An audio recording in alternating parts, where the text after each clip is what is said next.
رب العالمين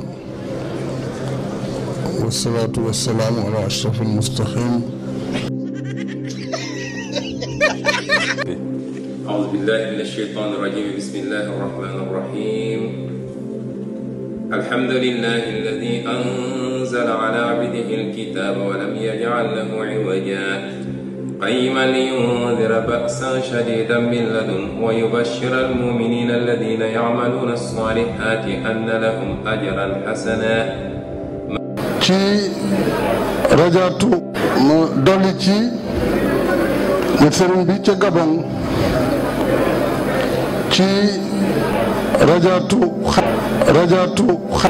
rajaatu xanil mawla ماكثين فيه أبدا وينذر الذين قالوا اتخذ الله ولدا.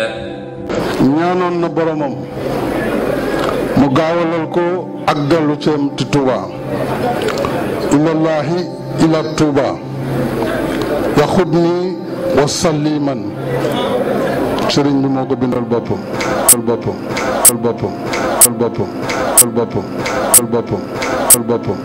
ما لهم به من علم ولا لآبائهم كبرت كلمة تخرج من أفواههم إن يقولون إلا كذبا